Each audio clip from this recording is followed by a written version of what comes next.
Como é que se justifica? E esse é um ponto só. Sendo que o mais grave é o que foi comprovado nos vídeos, aquela compra de votos ali.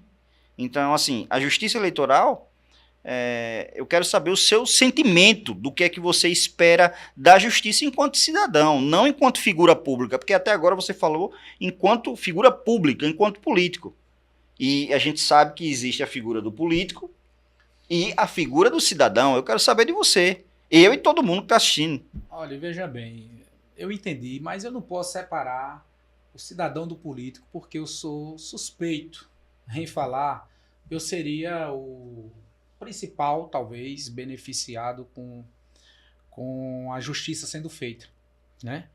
Mas eu espero aquilo que eu falei, eu espero que a justiça, ela realmente, ela não sofra nenhum tipo de influência, porque até o dia 31 desse mês de janeiro, a gente sabe que Arthur Lira é o presidente da Câmara, inclusive eu concorri, na verdade não foi contra a Tainá não, eu não concorri contra a Edilza não, que se fosse no peito, só nós dois, eu não perderia essa eleição de jeito nenhum.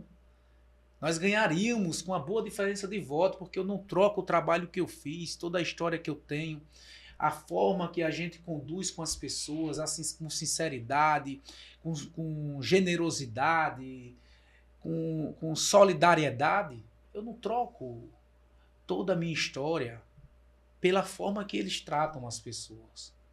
Então, assim, o que eu espero é que não sofra essa influência e que, se não houvesse uma interferência jurídica, que houve interferência jurídica, eu fui perseguido, né? Política, financeira, nós ganharíamos a eleição tranquilamente, mas foi um aporte financeiro muito grande para vencer as eleições da gente lá em Lagoa da Canoa, ao ponto de conseguir reverter o quadro. Onde eu estava com 57%, passei a baixar e eles superaram. E eu também não sei se realmente aqui em Arapiraca, porque existe 17.200 aproximadamente eleitores, enquanto Lagoa da Canoa só tem 18 mil habitantes. Então isso é um caso muito sério. Eu espero até que a Justiça Eleitoral ela repare essa situação para que a gente possa garantir o processo democrático. Um equilíbrio do processo eleitoral, né? Legitimamente. O equilíbrio do processo eleitoral. Então, Tiago, é isso, meu irmão. É a gente seguir firme e adiante. Eu estou muito tranquilo mesmo. Né?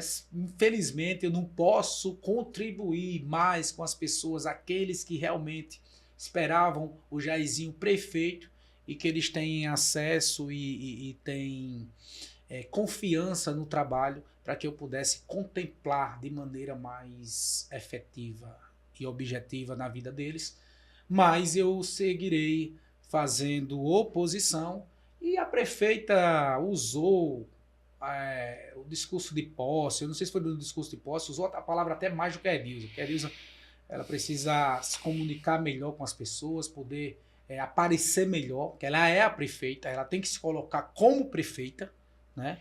Eu não faço nenhuma crítica nesse primeiro momento a ela como gestora, mas eu espero que ela tome pé da situação, tome as rédeas e seja a prefeita de fato, porque o povo elegeu foi a Edilza, não elegeu Tainá. Então, e os poderes são transitórios, né? E é preciso que isso seja feito. Então, a ex-prefeita Tainá, ela usou grande parte do seu discurso para me criticar, para dizer que se eu fosse candidato 1000 vezes, ela ganhava 1001.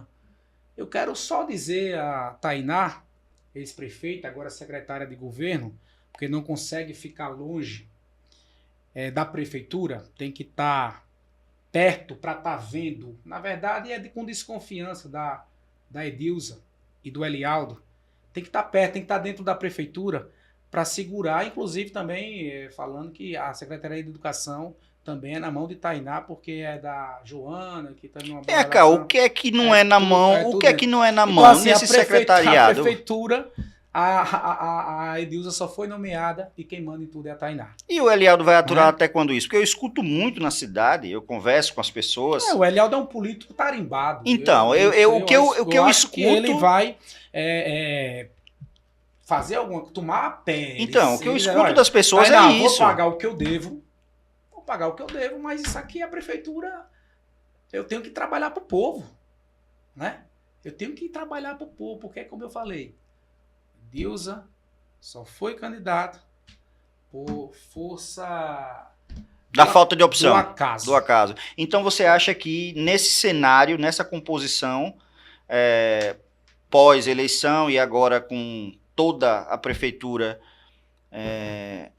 sob o comando, né? A gente tem que dizer, sob o comando da Edilza... Edilza Tainá?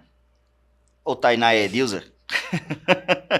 Então, a prefeitura hoje, ela serve muito mais aos interesses de Tainá do que ao povo. Entendi. Exatamente isso que eu quero dizer. Entendi. E só concluindo, né? Ela usou o discurso para bater em mim, para falar que foi perseguida, que não sei o quê, porque ela fez um enxame tão grande que foi até vexatório e uma lástima quando ela faz um vídeo chorando que não aguenta mais essa perseguição. Parecia que a guerra da Ucrânia estava em Lagoa da Canoa, sendo que eu sou um cara pacífico, da paz, ninguém vai me ver brigando com ninguém. Eu nem segurança ando, meu irmão. Nem segurança ando. Agora eu tenho amigos que são da polícia, né? E aí eu não posso impedir o determinado ação de Você não responde por ação. Não posso responder por isso. Aí ela usou o discurso e dizer que eu não vou para Lagoa da Canoa, que eu não vou estar. Não, estou em Lagoa da Canoa. Se vitimizou. Estou em Lagoa da Canoa. Não vou abandonar o meu povo. Isso. Meu pai me ensinou a amar o povo de Lagoa da Canoa, me colocou lá dentro, já tenho 21 anos. Vocês estão ouvindo, né? Que vocês ficam me perguntando o tempo todo, mandando mensagem, querendo saber. Vocês estão ouvindo aqui dele agora. Eu já tenho 21 anos de trabalho em Lagoa né, em Lagoa da Canoa. Meu pai tem propriedade lá há mais tempo. E, na verdade, é uma terra que eu amo de coração. Eu aprendi a amar, eu gosto demais. Independente se dentro de um poder, de um mandato ou não, de na política ou não, eles não vão me tirar de Lagoa da Canoa. Então, eles não vão me tirar de Lagoa da Canoa. Aí ela usou, só para concluir, ela usou que se eu for candidato 1000 vezes, ela ganha 1001. Eu quero dizer que ela pode ganhar 2000, mas desistir, eu não desisto. Então por isso que ela nunca vai me vencer.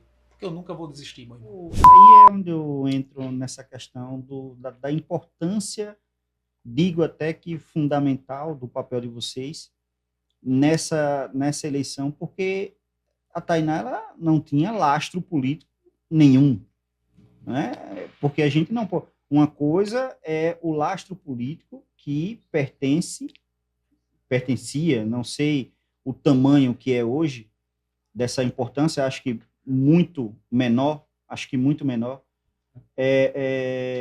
o lastro do Lauro hoje é muito menor. Mas à época era o lastro político dele, ela não tinha lastro político nenhum, então daí o papel fundamental que vocês tiveram nessa o agrupamento que você fazia parte, você e todo o pessoal do Democratas teve nesse sentido de decidir a eleição. Por que da escolha dela? Não tinha outro nome? Em 2016 não tinha outro nome? Veja bem, como você disse... Ou foi uma decisão unilateral? Não, o capital político era dele na época, né? Que ele era a oposição. E nós, como estávamos no grupo, tínhamos iniciado a conversa com ele e era pré-candidato a vice dele. É como eu disse, eu não tinha condições financeiras de ser candidato. Então, eu não tinha como. O meu grupo era muito pequeno também. Então, ele indicou ela e ela já estava participando da campanha conosco. Né? Mas ela nem sonhava antes de ser candidata, que ela não queria nem que ele fosse candidato, porque achava que ele não ganhava contra o Jairzinho. E nós aceitamos o nome dela, fomos para a campanha com ela, até porque era um nome mais fácil de conversar com o povo, já que não tinha sido candidata a nada, né? Nunca tinha ocupado o cargo, a não ser o de primeira-dama durante pouco tempo. E a gente foi para a campanha com um discurso de mudança, De renovação. de renovação, aproveitando muito as falhas e a administração do atual prefeito, que era horrível. E a gente, com o discurso, com uma campanha de pé no chão, nós ganhamos a eleição, por 234 votos. Pequena margem. Pequena margem. Chegou a 1% do eleitorado? Não, né? Nem a 1%. Acho que não. Dá não. Não chegou nem Menos do que isso. Pronto. É um... Mas é como você disse, mas daí, depois que se ganha, muitas pessoas mudam e acham que ganhou só. Acham que eram predestinadas, acham que não precisa, que não precisou de ninguém, que ninguém foi fundamental. E aí começa a desvalorizar, começa a escantear, começa bem ali no início, mas depois... Mas em 2016, quem foi o vice dela foi você. Fui eu. E qual foi o ponto de ruptura? Eu pensei que tinha sido o Dr. Zé Alberto em 2016. O Dr. Zé Alberto foi na passada. Na passada, certo. Qual foi o ponto de ruptura? O ponto de ruptura que muita gente nem... Às vezes eu converso, mas as pessoas às vezes não têm um conhecimento profundo. É o seguinte, a questão, eu era o vice, estava dentro do grupo, estava tudo bem, mas infelizmente por trás já se trabalhava o nome do Dr. Zé Alberto. Ele com alguns amigos, com algumas pessoas, e ela foi aceitando isso.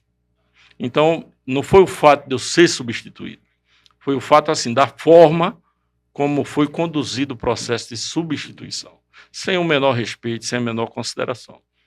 E eu tive com ela algumas conversas, que ela me convidava para que a gente pudesse discutir, e que ela queria me manter no grupo, que era viável para ela, né? Era cômodo, assim, manter o vice atual. E ter o apoio do antecessor. Ter o candidato a vice ali e ter o antecessor, o atual no grupo, para mostrar que não houve desunião e tudo. Só que aí, a gente começou umas 4 vezes. Aí e sempre nas conversas eu colocava que podia abrir mão, como abrir. Só que aí eu fiz uma pergunta a ela, uma pergunta assim, que tinha o objetivo de saber qual era a intenção dela, e o esposo dela estava presente. Eu digo, vamos dizer que eu aceite, numa boa, eu fique no grupo. Se eu for candidato a vereador, você me apoia? Então, veja bem, para uma pessoa que foi fundamental lá atrás, para a eleição dela. E ela dizer, não, tudo bem. Não foi assim a resposta. Não, porque a Edilza está vindo para o grupo, com o Elialdo, quer ser candidata, mas o vereador não aceita. Só que a Edilza tinha sido contra ela. A Edilza tinha abandonado o grupo dela e tinha ido para o grupo do Jairzinho. Então ela não podia nunca comparar a minha situação com a da Edilza. E ela foi taxativa, disse, não, porque vai criar ciúme para os vereadores e tudo mais. Então, a partir daquele momento, eu senti que não havia comigo a menor consideração, o menor respeito. Eles queriam, assim, me aniquilar politicamente. Ainda me fez a proposta de trabalhar na campanha com ela como se eu fosse o vice sem eu ser o candidato. Para que a gente pudesse repetir o que a gente fez em 2016. Então, são fatos, eu digo aqui claramente, com a consciência tranquila do que estou falando a verdade. As pessoas às vezes criticam o Paulo, mas não é assim. Eu acho que a gente tem que ter valor, e o valor da gente, a gente não pode esperar que os outros deem. Jamais. A gente que tem que ter o nosso valor. Exatamente. Né? Porque se você não se der o devido valor e eu não fizer o mesmo comigo, como é que você vai me respeitar e eu vou poder respeitar você? Eu levei a minha família para votar, né, na gente. Meu pai ficava questionando. Eu disse, não, pai, foi uma decisão política, explicando a ele que é um senhor de 92 anos ao qual eu tenho o maior respeito. É meu exemplo de vida, de dignidade. E ele me questionava. Eu disse, não, vou votar por por você. Então, muita gente da família que nunca tinha votado no grupo da oposição do Lauro votou. A gente foi a base fundamental da primeira eleição. Você acha hoje A segunda não se fala, porque a segunda aí nós fizemos uma campanha de pé no chão na primeira, né? Uhum. Sem dinheiro. A segunda aí foi milhões e milhões, não tinha mais campanha que deveria ser uma campanha barata. Se você conquista o povo no primeiro mandato, você vai dar uma campanha barata. Aí a gente vai voltar para a pergunta do início desse nosso bate-papo. A culpa, nesse caso, recai sobre quem? Sobre os personagens que atuam no cenário político de Lagoa da Canoa. E aí, quando eu digo os personagens, eu digo de um lado e de outro. Os personagens que atuam no cenário político de Lagoa da Canoa, ou isso aí está enraizado na cultura popular do eleitor de Lagoa da Canoa? Isso mudou muito. Eu acho que de um tempo para cá, o eleitor fica muito esperando a eleição para tirar proveito. Parece que é aquela coisa de eu vou esperar o momento para conseguir alguma coisa.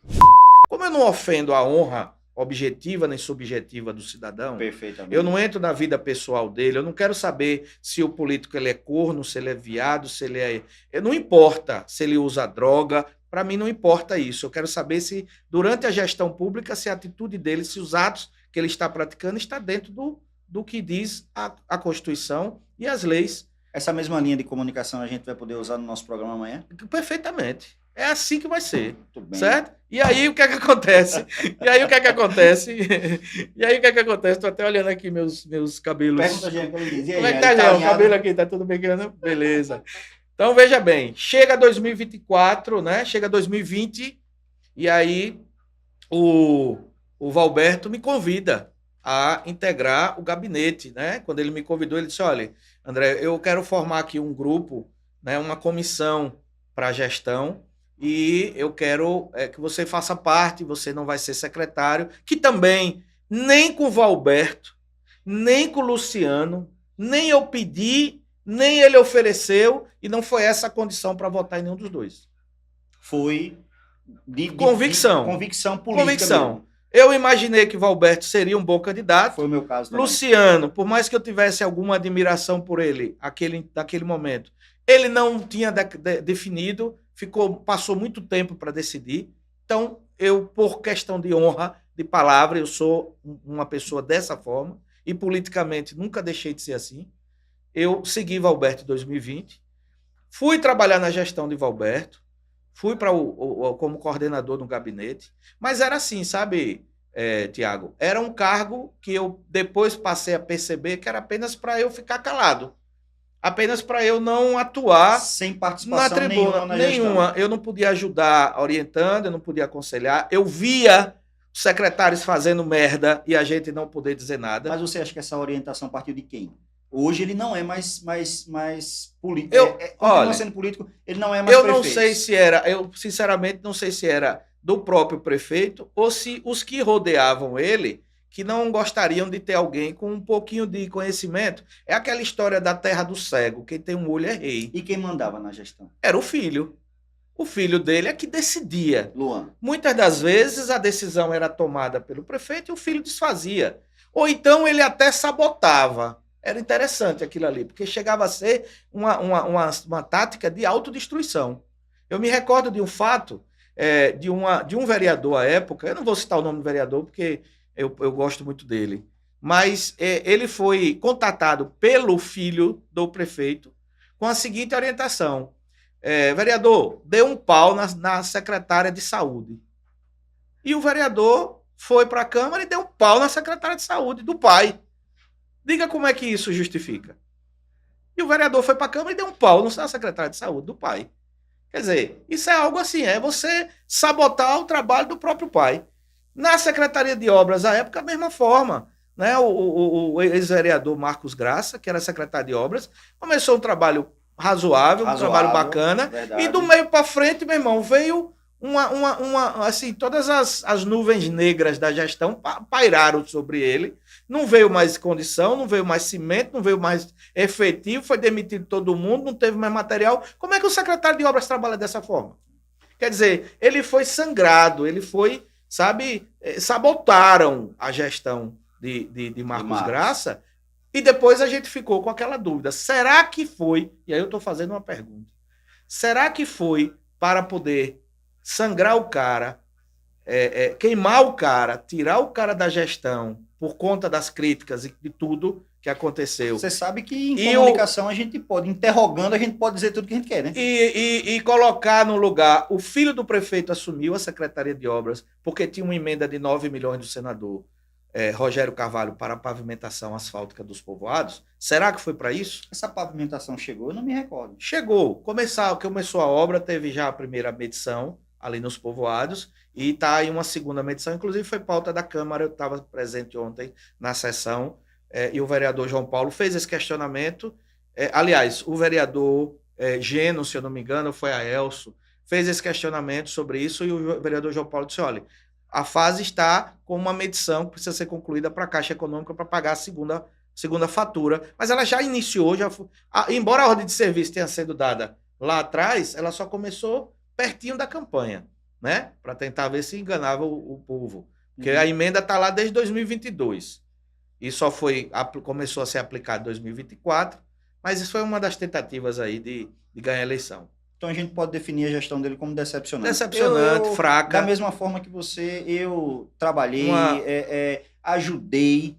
Na verdade, eu tenho uma história muito estreita com o Valberto. Eu trabalhei mais de 10 anos, mais de uma década com ele no USE. E digo a você, foi decepcionante mesmo. Uma outra conduta assim, que atrapalhou muito, além da postura do filho na gestão, eu enxergo como o da primeira-dama. A primeira-dama se envolveu em muitos escândalos, né? Ela foi afastada pela justiça em um certo momento, denúncias de maus tratos às crianças acolhidas na Casa Lar, denúncias de malversação nos recursos do Fundo Municipal dos Direitos da Criança e Adolescente. É algo interessante e importante para toda a gestão cuidar desses recursos. São recursos que entram mensalmente, por lei, através de uma repasse da gestão para esse fundo. Se eu não me engano, 1% é 1,5% do fundo de participação dos municípios. Por lei, já tem que ser automaticamente encaminhado para o Fundo da Criança e Adolescente. E a gente não vê projetos, além do projeto do Instituto São Pelegrino, e aí eu quero fazer essa referência, é um projeto que de fato funciona, que de fato atende a população, ele consegue mostrar uma entrega, né, positiva à sociedade através da creche, né, que se chama Creche da Mãe, creche da Avó de Lídia, mas é o Instituto São Pelegrino que pleiteia esse recurso e quando recebe, aplica da maneira adequada. Hoje lá o Instituto São Pelegrino no povoado alemão em Propiá tem, além da estátua, né, que acabou de ser concluída, que vai ser em breve um grande ponto turístico do turismo religioso. Segunda maior estátua, assim, ela só perde para a estátua que está lá em Juazeiro do Norte, né? 15 metros de altura. E além disso, tem toda uma estrutura de creche, está sendo construído um asilo. A coisa ela é muito bem administrada, estruturada, né? administrada. Então, os recursos do fundo que foram para o Instituto São Pelegrino, eu considero que são benéficos, que são positivos, e tem que ir mais, porque a cada vez que amplia, atende a mais gente, né? E outros projetos em Propiá aí ficaram pelo caminho. Deixando a desejar. Recursos que foram passados, tem um deles lá que recebeu R$86 mil e a pessoa não fez nada. Aí, a partir de denúncias feitas por mim, à época, e por outra pessoa que fazia parte do conselho, a gente denunciou e o Ministério Público foi para cima e eles tiveram que devolver. Então, essa sombra que paira sobre a gestão de que não existe independência dos secretários. Porque quando não há a desassociação da figura de prefeito... Tiago, não. Você quer ir longe demais. Não, não quero não. Quer ir longe. Não, Veja, você fica à vontade. O que você diz que acontece, o que você insinua que acontece, que você acredita que as pessoas falam para você que acontece, não é só com Jeane. Todos os secretários... Eu não estou me referindo a Jeane, não. Jeane tem independência e muita. Como os outros secretários também têm. Só que os secretários, eles ficam olhando para o céu e muitos secretários, para tomar uma atitude, tem que ligar para Luciano. O problema é que Luciano precisa desencarnar e precisa saber que ele, na minha concepção que o prefeito é ele. Ele tem que sentar aqui na mesa, delegar o que os secretários devem fazer, o que eu penso, e depois cobrar. Exato. Mas tem secretário que não sei porquê, que só toma uma atitude, uma decisão quando conversa com o prefeito. Aí eu vou Tudo tem que conversar com o prefeito. Aí eu vou dizer, sobrecarrega tu o acha prefeito. mesmo- tu acha mesmo que isso Sobrecarrega aí o parte prefeito. desse Bom, se partir dele, ele precisa mudar. E acredito que vai mudar. Se for partindo dele, ele precisa mudar. Mas eu acho que não parte 100% dele, não. ano? Rapaz, Ele precisa se concentrar que ele está prefeito, que ele tem um secretário de administração que vai cuidar da parte de administração. isso. Qual é a função, quais são as atribuições do secretário de administração? Quais são as atribuições do secretário de cultura? Secretário de educação. O Luciano tem que saber que ele não pode estar presente e resolver todos os problemas da educação, todos os problemas de obra, todos os problemas da assistência. Pronto. É impossível. É isso que eu tô. Isso. É esse ambiente que a população está sentindo. Se a população está sentindo isso, a população cobre dele para que ele desencarne desse vínculo de querer estar em vários setores, comandando ao mesmo tempo, porque senão vai ser um fracasso. Se continuar com essa percepção, se os secretários não tiverem autonomia, se o secretário só for do amém, pronto, tudo que eu falo, se eu fizer uma crítica construtiva, pode ser interpretado como uma crítica para criticar a administração, mas é uma crítica construtiva. Não, E eu aquela não me coisa. canso de falar, ninguém vai me silenciar de eu fazer minhas cobranças, de colocar o meu ponto de vista. Quando tiver que elogiar o prefeito, elogio. Correto. Eu soube que ontem tinha amigo que dizia, olha, eu sou o líder voluntário do prefeito. Já ouvi isso também. Eu não sou líder do ouvi prefeito, isso nem também. voluntário, nem oficialmente. Nem oficialmente. Porque para ser líder, você tem que saber se existe liderado, quem são os seus liderados. Para saber se o prefeito, para ser líder de um prefeito, tem que saber se o prefeito vai corresponder e vai fazer Ter esse diálogo, né? Esse diálogo aquele com- contato permanente com o líder, com vereadores. Por exemplo, hoje eu não sei impropriar quem é a oposição à situação. Dentro do do Poder Legislativo. Poder Legislativo, eu não sei. Dizer que a situação que é aliado do prefeito é fácil. Mas defender o prefeito é outra coisa. Por que isso não acontece? Não sou eu que vou dizer. Eu vou cumprir o meu papel como vereador. A gente vê casos surgindo e eu, por exemplo, não vou me furtar de ver alguém cometer um erro e chegar aqui e dizer, ó, você errou. Ó, o prefeito errou. Você está abdicando aí, nesse caso, tá negligenciando os votos que você teve, né? Os mais de 800 votos que você teve, silenciando. Não vou E- silenciar. O meu partido, minha maior liderança é o povo. Então, se o povo me elegeu e confiou, e uma coisa que eu agradeço a Deus, a minha esposa, a minha família e aos amigos, é exatamente isso. O povo estava carente de um vereador que falasse, que ouvisse. Todas as sessões, se o povo de Propriá soubesse, assistia às sessões pelo YouTube ou ouvia pela rádio. Ia saber quem é o vereador A, o vereador B, quem defende a sociedade, quem silencia, e analisar e avaliar o comportamento de cada vereador. Mas, infelizmente, o povo fica calado, só se manifesta na época de eleição ou para fazer comentário contrário à atuação do vereador, sem conhecer de fato o que está acontecendo. É verdade, é verdade. Você falou uma situação, fez uma observação agora em relação a saber lidar com crítica, que eu lembrei até de uma fala do governador, do nosso governador, né? Porque você hoje está na investidura de um cargo no Poder Legislativo, mas nós dois fazemos política lá e temos, por coincidência, o mesmo líder, que é o governador. Sem dúvida. E ele disse que quem não souber lidar com a crítica não está preparado para o elogio. Né? Guardei isso também. Eu também guardei uma coisa que ele disse que, às vezes, o amigo, a gente não alerta ele de público, não. Chama numa sala e diz.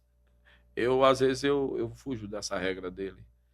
O amigo, você alerta ele numa sala uma vez, duas vezes, e ele parece que não lhe ouve. Então, é preciso ser chamado de público para ver se ele ouve. Na Bíblia está escrito isso. Pronto. Não sei se você sabia, mas na Bíblia está escrito isso. Se você chama uma vez, chama duas, chama três. Daí em diante é em público. Esse é o meu ponto forte. Aí veio. Você é meu amigo, eu chamo você, Tiago, está acontecendo isso.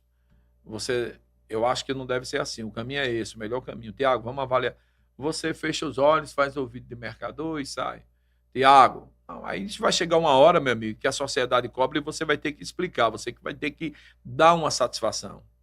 Tem que passar o que está acontecendo, porque senão você vai ser cúmplice, vai ser conivente, vai prevaricar daquilo que está acontecendo. Isso eu não vou permitir. E ser cobrado, consequentemente, dos seus eleitores. Dos né? seus eleitores. Ser cobrado pelos seus eleitores. E as pessoas cobram.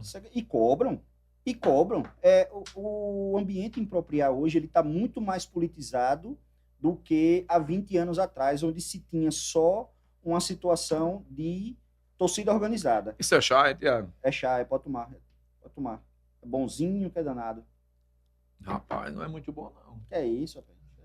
Você quer que Tá arrume um adoçantezinho? Não, pra tem você? que ter adoçante. Ah, Vamos lá, diga.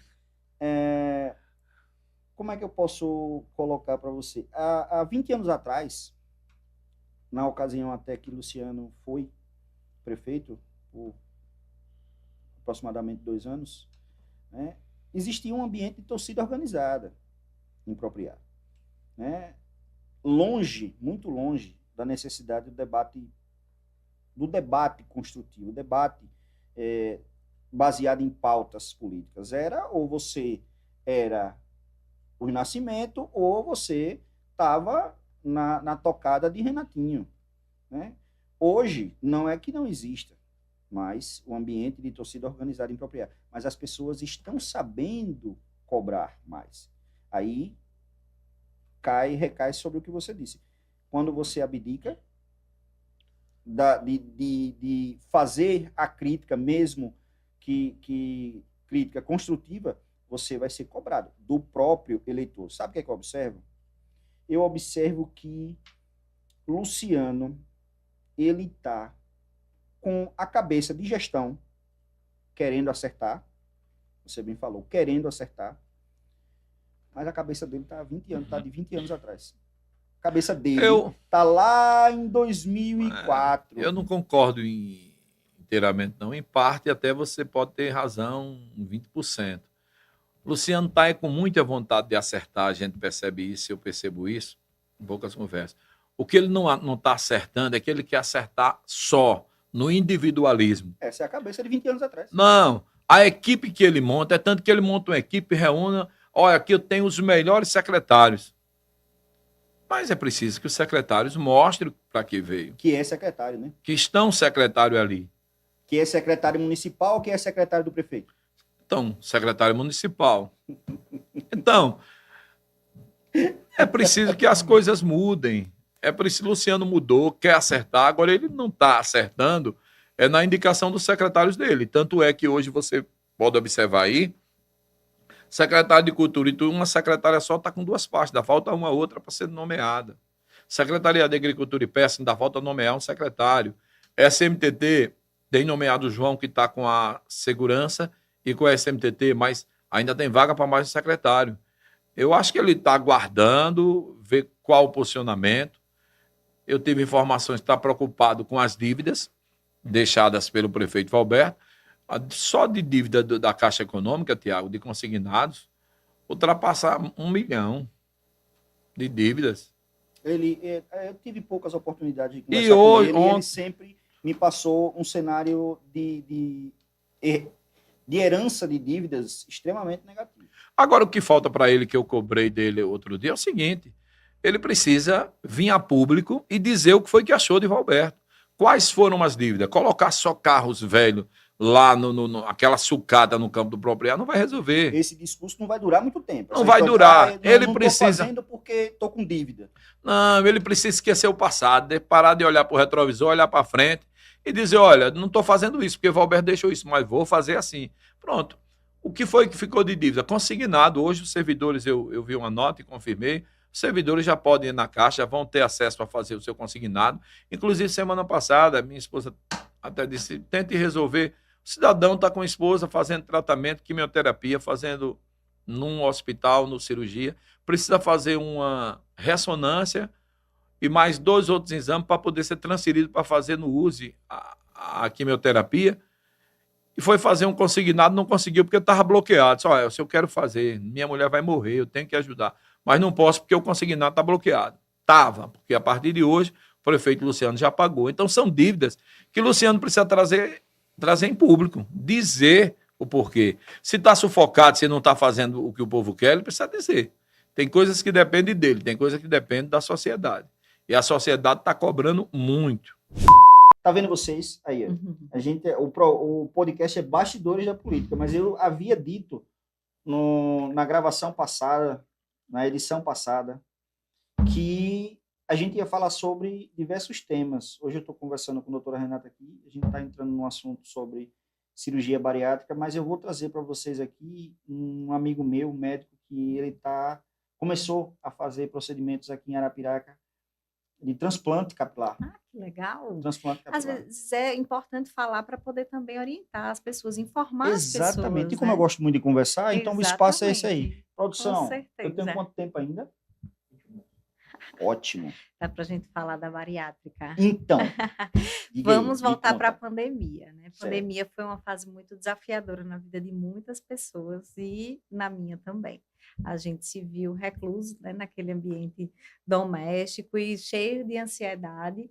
E eu acho que a população mundial engordou, não é verdade? Eu Uhum. tinha passado por alguns problemas no ano de 2019, que antecedeu a pandemia, e aí se acumularam essas duas questões, e eu engordei muito em muito pouco tempo. Mas eu já vivi esse efeito sanfona desde a minha adolescência. Sofre de Engorda, ansiedade? não, o efeito sanfona de engorda, Não, mas sofre de emagrece. ansiedade? Sim, sim. Achou acho que que A população... interferiu? Sim, muito, muito.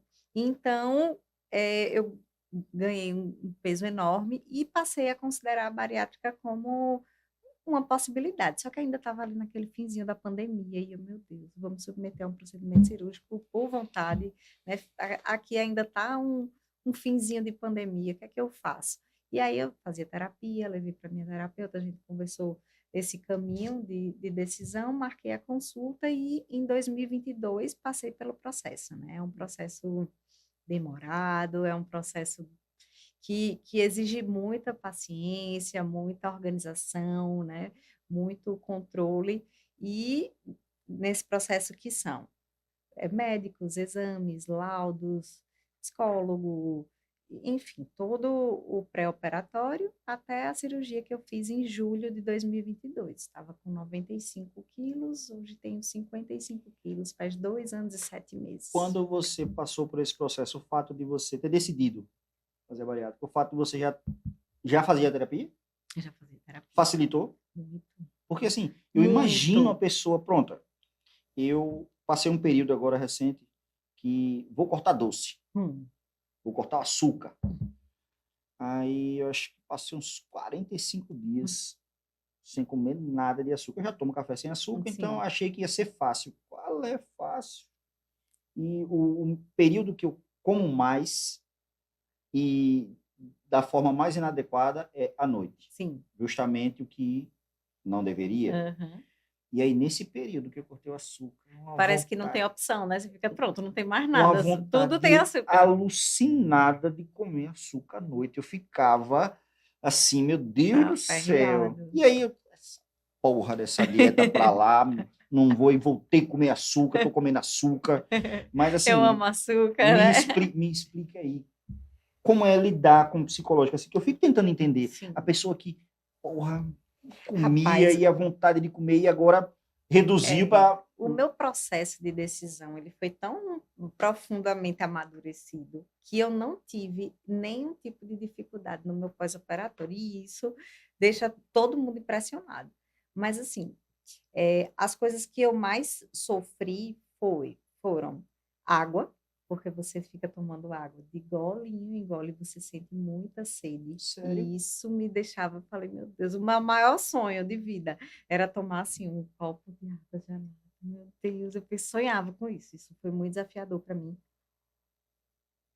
Quando saiu da dieta líquida para pastosa, porque a gente passa tipo, uns 15 a 20 dias só tomando copinho, né?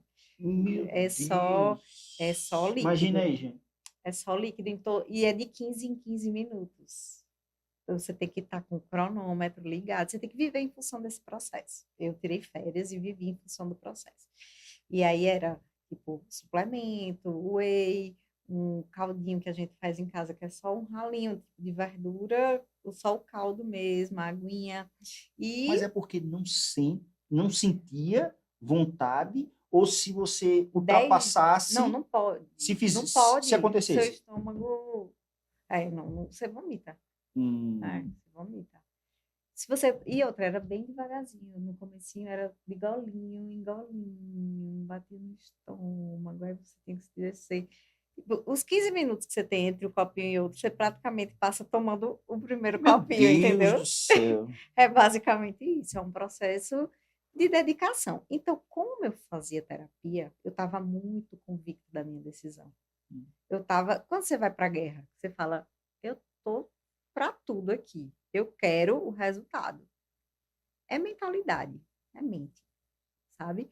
E pronto. Então, para mim, eu passei... Tipo, óbvio que você sente, mas assim, passam uns 10 dias, você não sente fome nenhuma. Você não sente fome nenhuma os 10 primeiros dias. Parece que eles arrancaram o seu estômago fora, que você não sente. Então, é mais tranquilo. Quando passa esse tempo, né, as reservas vão, eu acho que vai comendo as suas reservas de energia, aí você volta a sentir fome. Mas não é uma fome avassaladora e com pouco você fica satisfeito. Então, você consegue seguir mais um pouquinho. Quando passou da dieta líquida para pastosa, que aí você deixa de tomar só o líquido e começa a comer o purezinho, aí é como se você virasse um bebê e você estivesse reaprendendo a comer, sabe? É muito esse comparativo do processo. E você não sabe o que é que você vai se dar bem, o que é que não vai bater direito. Então, você está voltando a se relacionar com os alimentos como se fosse a primeira vez. Tem alimento que fica muito doce na sua boca, que antes não era, porque você muda o seu paladar também.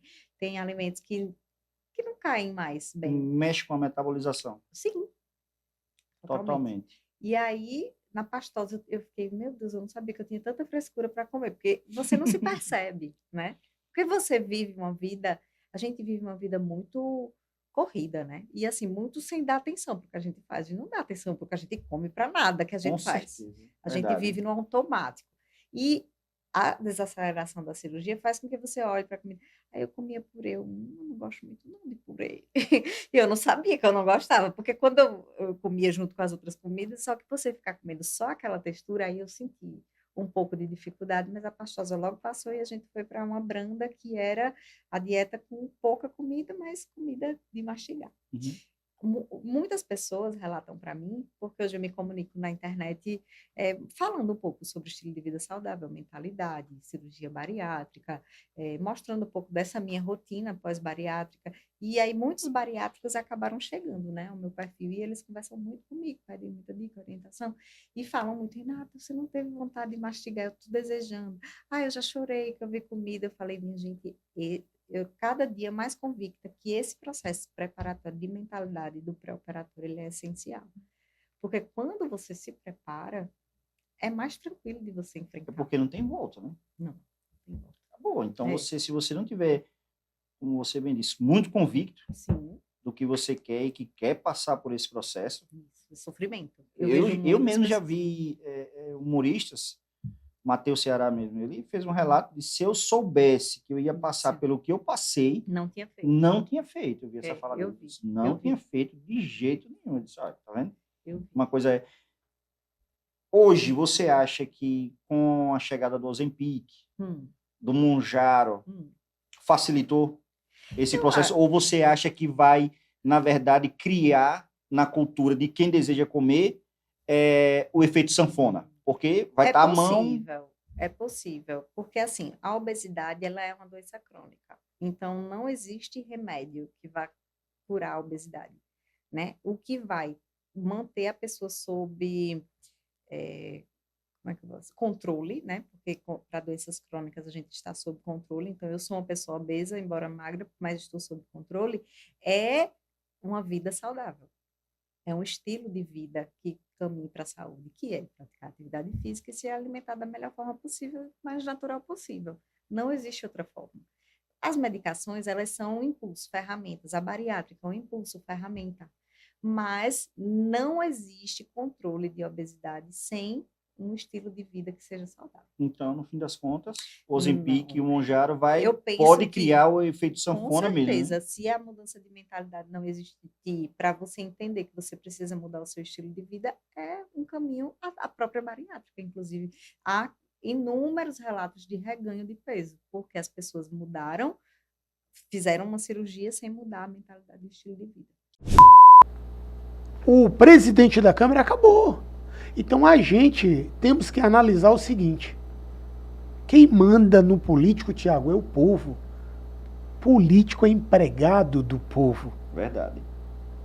Verdade. Mas assim, eu fico imaginando uma situação, para você fazer tal afirmação, eu vou novamente me ater sobre essa afirmação, de que Tainá não possui mais hoje um espólio político e eleitoral.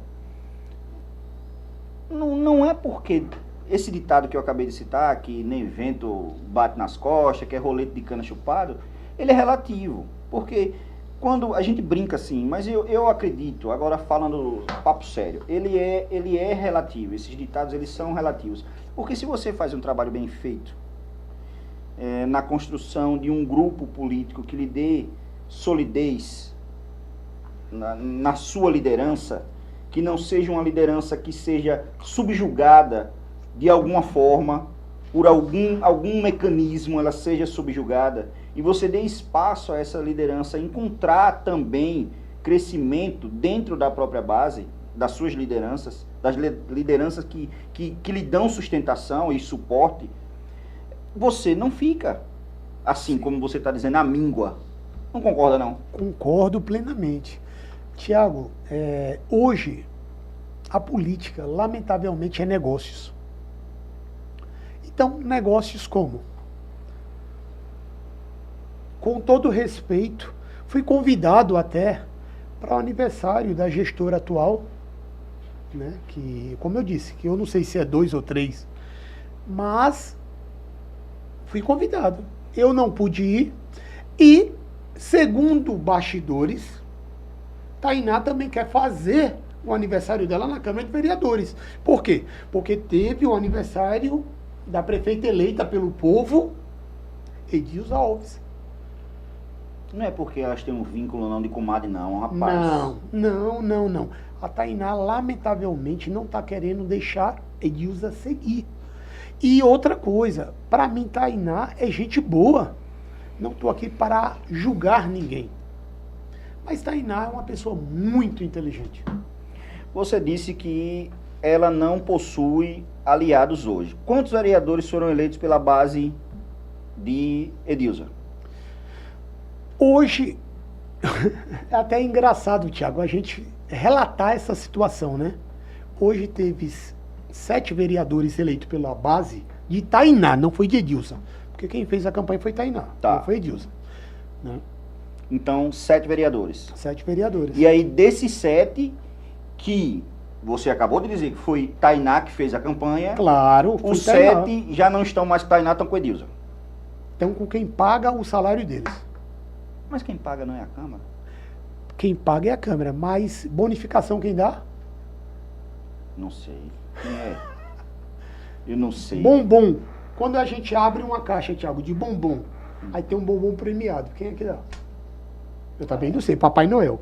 Deve ser. Para você que acredita em Papai Noel, então fique esperando. A qualquer momento bombom você premiado. pode esperar, você pode ganhar um bombom premiado. Rapaz, é assim, esse panorama do cenário político de Lagoa da Canoa tá... Jean, você me avisa quando for encerrar no Instagram? Já? Beleza. Vamos lá. Você que está assistindo a gente, está acompanhando a gente, curta, comente, compartilhe, deixe seu like, se inscreva no canal, ajude a gente aí. Um abraço para Claudiano, vereador Claudiano, meu amigo, bom lhe ver, viu? Gostei demais. Pessoal, não tem mais vereador hoje com a Tainá, debaixo das asas da Tainá, é tudo com a Edilza, porque quem paga quem dá o bombom, pronto. Tiago, eu não sou homem de voltar a palavra. Minha palavra, eu sou responsável por ela. Por minha fala, eu sou responsável. Certo. Creio eu, hoje, como uma autoridade dentro do município de Lagoa da Canoa, Que você é. que hoje eu posso falar por mim, não posso falar pelos demais. Certo. Eu sou o único que eu mando na minha vontade. Os demais todos é mandados.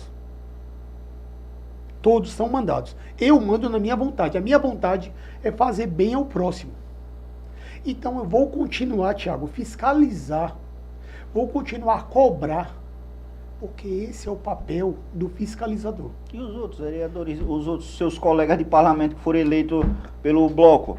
Tiago, lamentavelmente, a ingratidão, vou até falar nessa câmera aqui, posso falar nessa câmera? Pode. A ingratidão tira a feição. Eu gostaria muito que o lado que eu defendi tivesse tido essa gratidão por mim. Mas, lamentavelmente, não ocorreu. Não ocorreu. E hoje, a pessoa dizer para o povo: ah, eu tenho dívida. Será que eu não tenho dívida? Tiago, tu não tem dívida não, Tiago? Ave Maria. É por isso que eu tô aqui querendo patrocinador, aqui pro Bastidores, pro podcast. Todos nós tem dívida. Então a traição deixa o ser humano na ingratidão. Tem vereador, Tiago, eleito, que é o Jairzinho, o Hélio Alves, que é a pessoa que eu apoiei e não vira as costas. Abraçou. E hoje o cara virou as costas e disse: eu tô necessitado. Por 1, 2, 3, 4, 5 conto.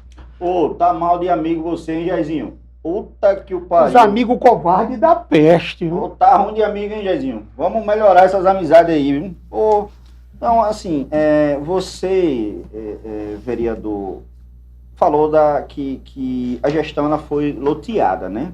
Sim. Ela foi loteada, a grande maioria das pastas ficou, a grande maioria não, eu vou dizer que as pastas de maior peso ficou, digamos, sob a tutela da ex-prefeita, né? Porque na gestão anterior não existia a Secretaria de Governança, não é isso? Sim. Não existia. Sim. E aí foi criada a Secretaria de Governança para acomodar esse reinado, essa função de primeira-ministra, digamos assim, que foi conferida a Tainá. Mas me fale aí, como foi que se deu a construção dessas secretarias, esse loteamento que existe hoje nas secretarias, na gestão, melhor dizendo, da prefeitura? Tiago, eu gostaria de pedir mais um espaço aqui, né, dentro do que a gente já estamos, e dizer: Tainá, ela conquistou o espaço dela, ela conquistou o público dela. Diz o povo mais antigo, que minha família, minha mãe é de Antunica, que o doutor Lauro era uma liderança. Não é mais? Não, era. Porque Tainá cobriu. Hoje a liderança hoje se chama Tainá. Eu só posso falar pelas experiências que eu vivi, entendeu? Então, assim, eu reconheço, reconheci até antes dessa entrevista, que Tainá era a liderança. Mas você está acabando de dizer que ela não tem mais... Não, doutor Lauro não é. Você disse que ela não tem mais aliado, Não. então... Doutor Lauro sempre teve, com todo respeito, doutor Lauro, sempre teve X voto, o outro lado X voto. Tainá veio e abarcou. Tainá, ela excluiu o doutor Lauro. Tainá vai excluir Edilson Alves. Oxi, como é que ela vai fazer isso se ela não tem mais a caneta? Não tem, mas ela tem a inteligência virtual. Mas Arthur não é mais o presidente da Câmara. Então a inteligência virtual era através de Arthur, Tiago. Era através de Arthur. Então digo eu hoje, não tenho nada contra pessoal de ninguém. Estou falando de política. A gente está aqui falando sobre figuras né? públicas, né? Política. Então, Tainá tem o meu respeito. Que ela pagou o próprio doutor Laura, que era a maior liderança de Lagoa da Canoa. É verdade. Verdade. Ela apagou. E a Edilza, ela vai fazer assim, ó. Pum! Será? Será? Eu O não Ceará é longe, Thiago. Não. É aqui em Alagoas mesmo, Lagoa da Canoa. Será que o povo vai deixar? E como é isso? E virou um Thiago, curral. As pessoas se iludem, Thiago, com muito pouco. Mas qual é a força? Vamos lá, vamos seguir essa linha de raciocínio sua. Se ela hoje está com o capital político enfraquecido, o capital eleitoral, consequentemente, naturalmente fica mais enfraquecido ainda, que são duas nomenclaturas distintas, capital político e capital eleitoral. Como é que ela vai conseguir puxar o tapete da prefeita? Como? Sim, É fácil. diga. Quem financiou a campanha da Edilza? Não sei, não foi fundo eleitoral, não? Não foi fundo eleitoral, não, foi? Olha, você, pelo amor de Deus, vá, diga aí. Quem foi? Diga pra mim. Coisas. Eu não... Tiago, eu, Igor Bará, vereador do município, eu não fiz compromisso com ninguém para pagar 300 mil por mês. Poxa, e quem foi que fez compromisso? Já tem essa dívida? Já estão cobrando essa fatura, já é? Ô, Tiago. Eu, Igor Bará, eu converso com o povo Deus na me cidade. livre eu ter uma dívida de 300 mil, que eu não Eu consigo pagar. converso com o povo na cidade, eu vivo de informações. Sempre trabalhei e escrevi seguindo essa linha, né? Baseado em informações. É claro que tudo que eu não posso afirmar com conhecimento de causa, eu tenho um pouco mais de cautela, mas não significa dizer que eu não possa perguntar. Perguntar não é afirmar. Então, eu pergunto aqui, se os boatos são verdade, de que existe uma dívida milionária de campanha e que foi dividida nesse valor aí que o senhor acabou de falar, seria importante que a prefeitura ou o primeiro-damo ou quem quer que seja se pronunciasse, se é verdade, se não é. Se é verdade não, Tiago, é verdade. E eu tenho imunidade da fala. É verdade. Jesus tome conta. Lamentavelmente, nem todo mundo tem a coragem. Mas não é que eu seja melhor do que ninguém. Eu quero fazer o meu papel. Então digo a um amigo, é melhor pagar 300 mil por mês, ou melhor